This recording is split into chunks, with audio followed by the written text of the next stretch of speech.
ಕಾಂಗ್ರೆಸ್ ಸರ್ಕಾರ ದುರಾಡಳಿತ ನಡೆಸ್ತಾ ಇದ್ದು, ಸರ್ಕಾರದ ವಿರುದ್ಧ ನೆಗೆಟಿವ್ ಅಲೆ ಇದ್ದಾಗ ಅನುಕಂಪ ವರ್ಕ್ ಆಗಲ್ಲ ಅಂತ ಹೇಳಿ ಕೇಂದ್ರ ಸಚಿವರಾದ ಪ್ರಹ್ಲಾದ್ ಜೋಶಿ ಹೇಳಿಕೆ ಕೊಟ್ಟಿದ್ದಾರೆ. ಬಾಗಲಕೋಟೆಯಲ್ಲಿ ನಡೆಯಲಿರುವಂತಹ ಉಪಚುನಾವಣೆಗೆ ಬಿಜೆಪಿ ಅಭ್ಯರ್ಥಿ ವೀರಣ್ಣ ಚರಂತಿಮಠ ನಾಮಪತ್ರ ಸಲ್ಲಿಸಿದ ವೇಳೆಯಲ್ಲಿ ಜೊತೆಯಲ್ಲಿದ್ದು ಮಾತನಾಡಿದರು.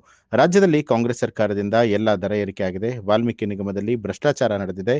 ಹಾಗೆ ಶಿವಾಜಿ ಗಣೇಶ ಮೆರವಣಿಗೆ ನಡೆಯುವಂತಹ ವೇಳೆಯಲ್ಲಿ ಸರ್ಕಾರ ಸಾಮರಸ್ಯ ಹಾಳು ಮಾಡುವಂತಹ ಕೆಲಸ ಮಾಡಿದೆ.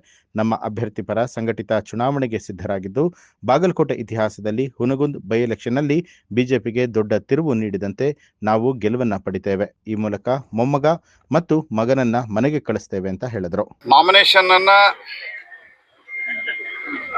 ನಮ್ಮೆಲ್ಲ ಪ್ರಮುಖರೊಂದಿಗೆ ನಮ್ಮ ರಾಜ್ಯ ಅಧ್ಯಕ್ಷರು, ಆನಂತರ ಜಗದೀಶ್ ಶೆಟ್ಟರು, ಗದ್ದಿಗೌಡರು, ಕಾರಜೋಳ ಅವರು, ನಿರಾಣಿ ಅವರು, ಈ ರೀತಿ ಅನೇಕ ಪ್ರಮುಖರು ಸೇರಿದಂತೆ ಮಾಡಿದ್ದಾರೆ. ಇವತ್ತು ಇಲ್ಲಿನ MLC ಅವರಾದಂಥ PH ಪೂಜಾರ್ ಅವರು, ಹನುಮಂತ್ ನಿರಾಣಿ ಅವರು, ಈ ರೀತಿ ಇಲ್ಲಿ ಜಿಲ್ಲೆಯ ಎಲ್ಲಾ ಪ್ರಮುಖರು ಮತ್ತು ಹೊರಗಿನಿಂದನೂ ಬೇರೆ ಬೇರೆ ನಮ್ಮ ರಾಜ್ಯದ ಪ್ರಮುಖರು ಬಂದು ನಾವು ನಾಮಪತ್ರವನ್ನು ಸಲ್ಲಿಸಿದ್ದೇವೆ.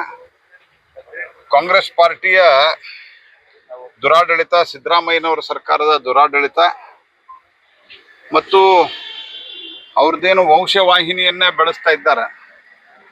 ಅಲ್ಲಿ ಮೊಮ್ಮಗ ಮತ್ತು ಇಲ್ಲಿ ಮಗ ಇಬ್ಬರನ್ನು ಜನ ಮನೆಗೆ ಕಳಿಸ್ತಾರೆ. ಮೊಮ್ಮಗನ್ನ ಮತ್ತು ಮಗನ್ನ ಇಬ್ಬರನ್ನು ಮನೆಗೆ ಕಳಿಸುವಂತ ಕಾಲ ಸನ್ನಿಹಿತವಾಗಿದೆ.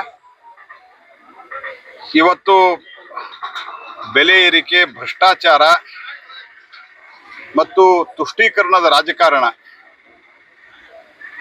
ವಿಶೇಷವಾಗಿ ಎಲ್ಲೆಲ್ಲಿ ಶಿವಾಜಿ ಮೆರವಣಿಗೆ ನಡೀತದೆ, ಎಲ್ಲೆಲ್ಲಿ ಗಣಪತಿ ಮೆರವಣಿಗೆ ನಡೀತದೆ, ಅಲ್ಲಿ ತುಷ್ಟೀಕರಣದ ಒಂದು ಪರಿಣಾಮವಾಗಿ,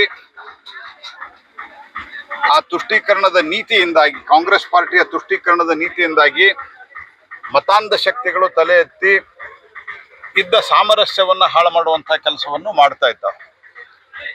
ಇದರ ಜೊತೆಗೆ ಸುಮಾರು 50 ಬೇರೆ ಬೇರೆ ವಿಭಾಗದಲ್ಲಿ ಬೆಲೆಗಳನ್ನು ಏರಿಸಿದ್ದಾರೆ. ಮರಣ ಮತ್ತು ಜನನ ಪತ್ರದ ಸರ್ಟಿಫಿಕೇಟ್ ಸೇರಿ ಎಲ್ಲರ ದರಗಳು ಇವತ್ತು ಏರಿಕೆಯಾಗಿದ್ದಾವೆ. ಹಾಗಾಗಿ ಜನ ಬೇಸತ್ತಿದ್ದಾರೆ. ಇದರ ಜೊತೆಗೆ ಭ್ರಷ್ಟಾಚಾರ, ವಾಲ್ಮೀಕಿ ನಿಗಮದಿಂದ ಹಿಡ್ಕೊಂಡು ಇಲ್ಲಿವರೆಗೆ ಸತತವಾಗಿ ಭ್ರಷ್ಟಾಚಾರದಲ್ಲಿ ತೊಡ್ಕೊಂಡಿರುವಂತ ಕಾಂಗ್ರೆಸ್ ಪಾರ್ಟಿಗೆ ಬೆಲೆ ಏರಿಕೆ, 3 ಸರ್ತಿ ಡೀಸೆಲು ಪೆಟ್ರೋಲು ಬೆಲೆ ಏರಿಸಿದ್ದಾರೆ. ನ್ಯೂಸ್ ಅಲರ್ಟ್, ನಿಮ್ಮಿಂದ ನಿಮಗಾಗಿ.